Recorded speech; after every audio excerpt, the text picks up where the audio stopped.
Next topic है समतल दर्पण की फोकस दूरी। समतल दर्पण की फोकस दूरी ज्ञात करनी है। सम M1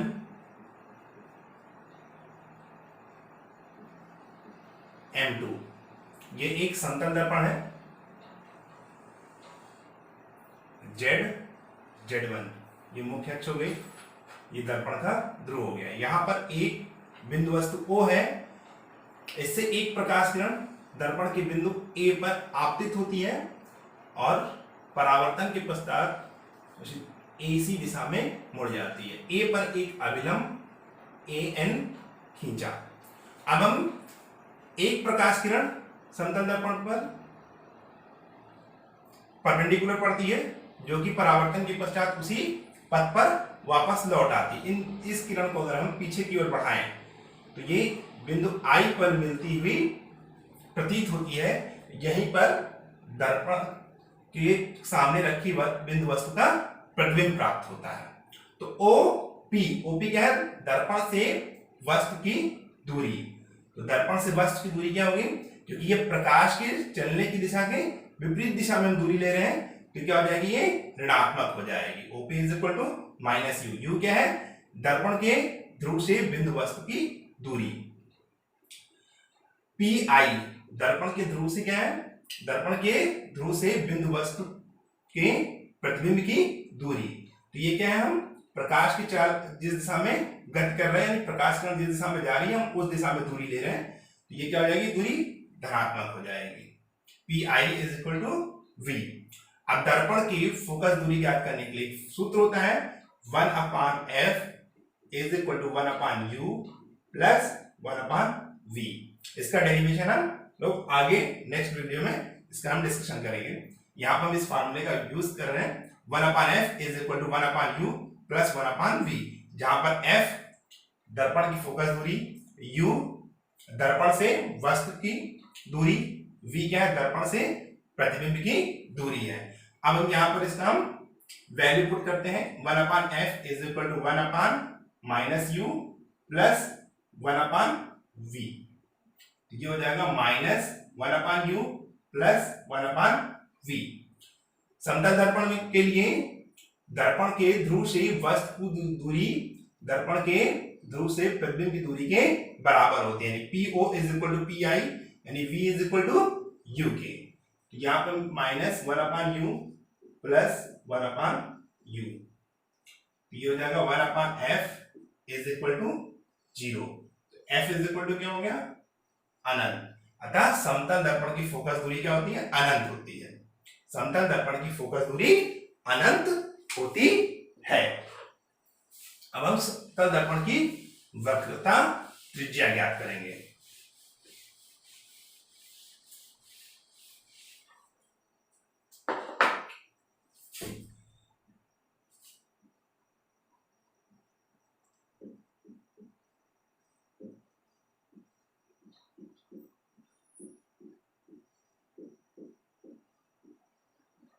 समतल दर्पण की वक्रता त्रिज्या। वक्रता त्रिज्या को हम R से रिप्रेजेंट करते हैं। दर्पण के फोकस तथा वक्रता त्रिज्या के बीच में एक संबंध होता है, F = R/2। तो यहां से R = क्या हो जाएगा? 2 × F। F की वैल्यू क्या है? यहाँ पे इंफिनिटी है। 2 × इंफिनिटी क्या हो गया? R = यानी समतल दर्पण की वक्रता त्रिज्या क्या हो गई? अनंत होती है। अब हम समतल दर्पण की क्षमता ज्ञात करेंगे। जो क्षमता का फॉर्मूला होता है P = 1/f, जहां पे P क्या है? दर्पण की क्षमता, F क्या है? फोकस दूरी। तो समतल दर्पण की फोकस दूरी क्या होती है? अनंत होती है। तो 1/∞, तो क्या हो जाएगा? ये 0, यानी समतल दर्पण की क्षमता 0 होती है।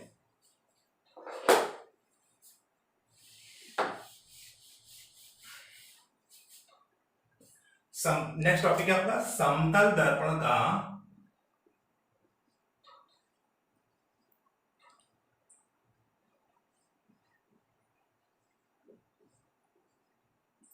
रेखीय आवर्धन।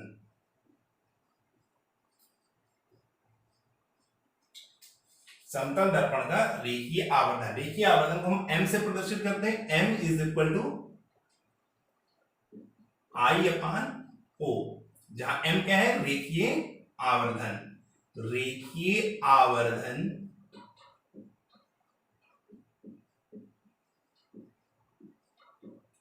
m is equal to I क्या है यहां पर, प्रतिबिंब की ऊंचाई, प्रतिबिंब की ऊंचाई बटे वस्तु की ऊंचाई।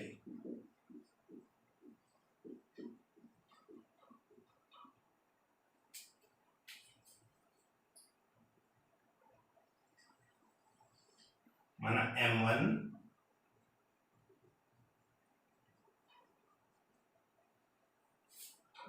m2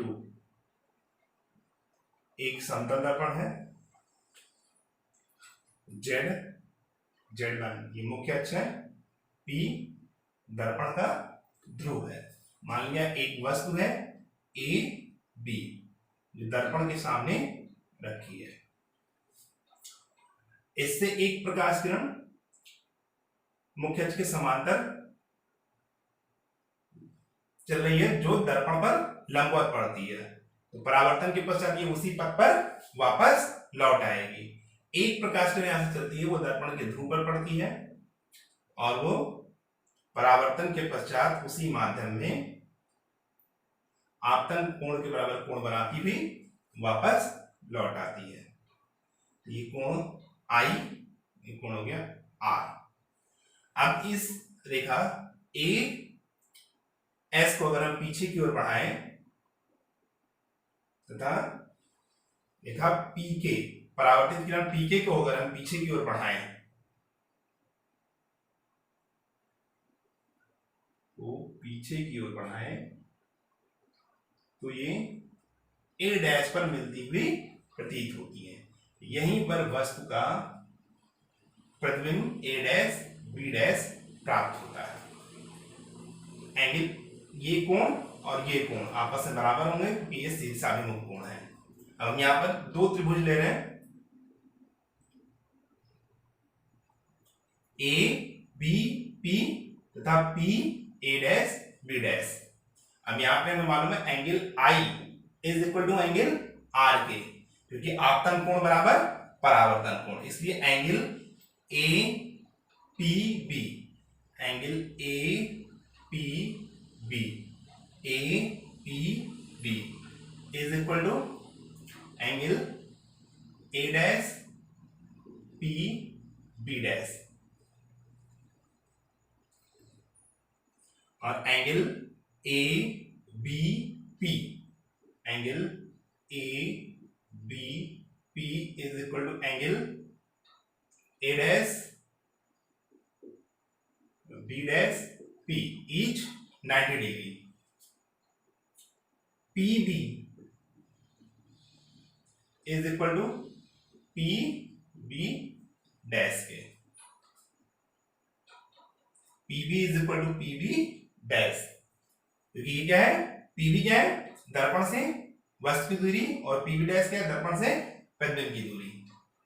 समतल दर्पण के लिए वस्तु की दर्पण से दूरी और वस्तु दर्पण की से प्रतिबिंब की दूरी आपस में बराबर होती है, यानी V is equal to U, इसलिए आपस में बराबर है। इसलिए क्या हो गया, दोनों त्रिभुज सर्वांगसम त्रिभुज हो गए। तो सर्वांगसम त्रिभुज A B P तथा P A dash B dash क्या होगा, सर्वांगसम त्रिभुज हो गया। इसलिए क्या हो जाएगा, A B is equal to A dash B dash. AB क्या है, वस्तु की ऊंचाई यानी I, और A डैश B डैश क्या है, AB क्या है, वस्तु की ऊंचाई। वस्तु की ऊंचाई को हम O से रिप्रेजेंट करते हैं और प्रतिबिंब की ऊंचाई को हम I से रिप्रेजेंट करते हैं। तो therefore I is equal to O के, यानी I upon O is equal to 1। तो M क्या है, I अपान O, यानी M is equal to I upon O is equal to 1।